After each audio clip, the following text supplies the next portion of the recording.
When I first had the idea to build a 40 prisoner base in this mountain, my first problem that I predicted was going to be food. Feeding the prisoners and feeding my colonists I knew was going to be very difficult.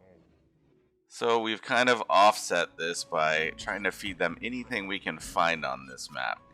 They're turning over logs, feeding them grubs, feeding them insects, and most notably, they're feeding them human meat. Fortunately, the prisoners can't revolt or run away or anything because they're upset from eating human meat, well, because they don't have any legs. Although, our leg chopping off escapades have proven difficult, it has improved our efficiency, yet we still do run into some times like you just saw where we fail our surgeries. This nutrient paste dispenser has been a godsend though, and it creates some pretty nice human cannibal meals for our prisoners. We do accept Moira into our clan. She's a 60-year-old manager is her background, so might fit well with the prison actually. Maybe she can kind of be like our prison secretary, if you will, or our prison administrator. She's kind of good at cooking, plants, artistry, actually very good at artistry and social skills. She has a chemical interest, but that's okay, we have a lot of psychite. And she's a welcome sight too, because a lot of our prisoners have started to contract diseases, specifically muscle parasites. Not only our prisoners, but our colonists as well. And this is tough because this illness in general requires lots of medicine to treat, because you have to tend the patients over and over and over again, and it also slows them down. And if you have muscle parasites and you're 9 months pregnant, well, you walk very slow, as you can see Tails was just doing. Tails walks so slow that sometimes she can't even feed herself. That's because she's also frequently trying to feed her baby. She's got numerous children. There's so many kids on this map. And she prioritizes feeding her children over herself like a good mother. But we need more food to feed them in general, which is why Tony is out in the ranch trying to slaughter some boomalopes in the rain. If you're going to slaughter boomalopes, there's really no easy way to do it, but it's preferable to do it while it's raining, because then, well, your whole base doesn't catch on fire. The person doing it might get intermittently burnt, but at least we can control the boomalope population somewhat, because it's getting a little out of hand, just like our human population. The boomalopes are actually eating so much grass that they've outgrown their current pen. You can see we have some cows in there as well, and the cows and some of the boomalopes have immediately come out of the break in the wall to go eat my crops to the south. So we need to expand our ranch and or kill some animals. Like I mentioned though, our child rearing capacity in this clan is at maximum efficiency for sure, because Lurks is pregnant and she's about to give birth again. She already has a son named Charles, who is the son of Charlie, her husband. And she's going to go into her bed. I try to wake Charlie up to help with the childbirth, but apparently he's so tired from cooking all day that he doesn't even get out of bed, and she just has birth on the tile floor right next to her bed.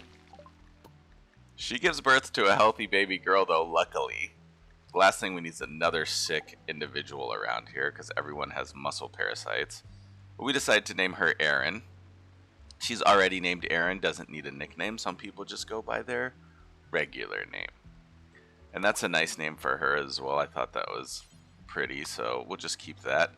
We do finally get Charlie up, though, and he manages to put her in the crib. Thanks. But shortly after this, Tails also goes into childbirth.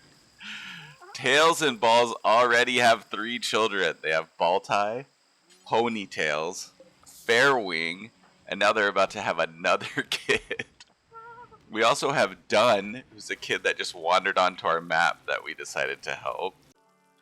So, in total, after she gives birth to this baby, there'll be 7 kids in this colony right now, and 10 prisoners and 6 adults at the moment, unless the kids grow up quickly.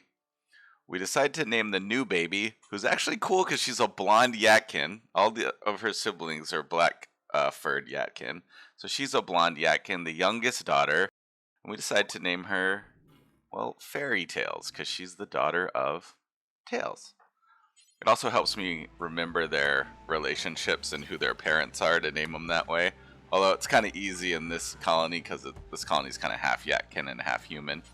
And there's only 2 moms, 1 human mom and 1 Yatkin mom. But if you have a lot of different mothers giving birth and kids happening, then it can get confusing and it's hard to remember whose kid is who sometimes.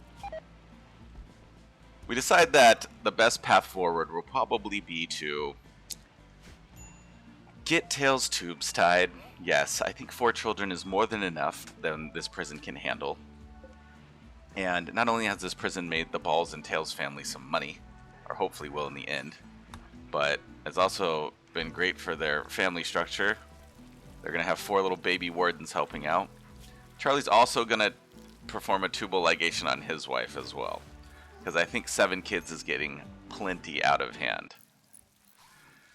Well, with this increase in human traffic in this colony, we're expanding our wealth because humans count as wealth. So we need better defenses, and this is the upgraded kill box. Right now there's 5 turrets.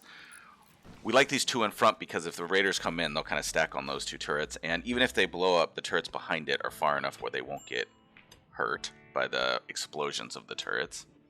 We're also expanding our prison, specifically to make more room for prisoners, but also to make a prison kill box internal to the mountain base. This is for specifically insects, so it's my theory that the insects will most likely come into the prison room because it's the biggest room and there's kind of the most people in there. And so what we're going to do is build a separate room with some turrets on the right side here and expand the prison room and the kill box out a little bit and steel tile everything. In the meantime, though, some zombie shamblers come in. Everything has a different name for zombie, it seems like. The Walking Dead called them walkers, this game calls them shamblers, but in reality, they're the undead, right? Luckily, they don't spawn close enough or aggro on our base. They just kind of walk around the outside, and that gives us time to complete or start to complete this mountain kill box, internal insect kill box, I guess I should call it. It's kind of a cool concept that we could open these doors and just let the bugs come in, and in similar situation we'll have the ability to fend them off. Ironically, of course, because Rimworld is Rimworld and this game is just random, and that's this game in general. We get an insect attack as we're building the insect kill box, and it doesn't come into the mountain. It comes into the classroom. It must be that, you know, the gods saw us and were laughing at us that this happened. However, luckily for us, this insect raid is not very large. It's only 2 hives. There's like 5 insects in total, and so with this we can deal with this pretty quickly. We just need to open this door, stack up, and let them come at us. Unfortunately, someone has to tank this. We don't have any animals. We've killed all our animals in the mechs game. We killed all our elephants in one of the past videos. So we don't have any dogs or anything. So that would be a goal for us, would be to collect some type of animals that could tank for us in the future. But right now we gotta just stack up and hit him in the head with our weapons, which is what we do and works well. We do take some injuries, but really at this point injuries are not what we are most focused on. We're actually most focused on food. Charlie's our main cook, but he's also our main miner, so if he's mining, our cook production is not great. And so now, right now, they're gonna eat some insect jelly and some baby food. The Shamblers actually killed this trader that had a bunch of stuff, a reinforced barrel, silver, medicine, a little machine gun. So I want them to wander off so that I can go out there and get all that stuff. Although these cobras are also raiding us. And a thought occurred to me, I don't know if cobras aggro on Shamblers. So we're going to find out if these enemies fight each other. In the meantime, though, we did acquire some insect meat that we can also feed our prisoners, because we definitely don't want to eat that. And we had to slaughter some of our donkeys because our farm is not producing food specifically at this moment. While we do have a big farm, we also have a lot of mouths to feed, and we actually ate all the food from the last harvest, and we're kind of in between harvests right now. Despite being in the jungle and being able to grow food 24/7. We had to rely on our donkeys, and it doesn't really matter because, well, we're not planning on doing caravans anyways. The nearest trading outpost is too far, so we're just going to stay internal, grow our own food, and let traders come to us. We do enlist Moira to help cook, though, so now we have 2 cooks in the kitchen, which is imperative because at this point, Charlie's not able to keep up with demand, especially with all these babies and moms trying to feed these babies. The kill box looks nice, and the prison looks nice, though. Should be able to expand this pretty quickly. We do get some sheep to join. The sheep are kind of out in the open with all of these enemies that in reality actually do fight each other. The cobras are trying their best to fight these zombies, but I think a bunch of snakes are not going to do anything against some zombies because, well, they're probably impervious to their venom, I would assume, given that they're just flesh hanging on bones. They don't necessarily have a circulatory system, if you will. Some small traders, some passerbys come by, though, and smartly walk right into the zombie horde. These shamblers are going to make quick work of them, though, because they're severely outnumbered. It's kind of sad, too, but there's some little kid shamblers, so they must have got caught up in a prior colony that was raided. One of the guys says, F this, I'm out of here, and just bounces. The other 2 get killed. Dunn finally has come of age, though, which is very much needed because we need people that can help farm, and he can also become a good doctor, and he was able to acquire the hard worker trait, which is great. So Dunn can help us. Dunn drinks a lot of psychite tea because he's a waster. That's totally fine. We need more adults. We also need more people to fight, obviously. And if he's an adult, he can hold a weapon. Jolt comes by, though. This is someone that wandered in off the map with white eyes, doesn't need to sleep, and has some mystery surrounding them. We decided to let her in. She's a 22, 23-year-old female. Apparently, Balls took a liking to her and said, sure, come on in. Yeah, that's a great idea. However, I have a feeling that she might be of great detriment to this colony if we don't watch her closely. Because if there's one thing I've learned in Rimworld, if something is too good to be true, it probably is. So what we're going to try to do is a surgical exploration. So open up her abdomen and kind of dig around. See if we can't find anything off. And it turns out that despite Charlie being a good doctor, he completes the procedure, just doesn't find anything.